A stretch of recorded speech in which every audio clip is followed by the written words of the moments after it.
Then bully. Then, may partner din ako sa ops ko or na inbound.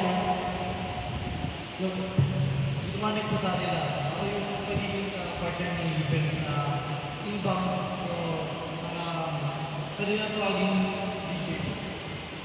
Inbound na partner. Good morning po.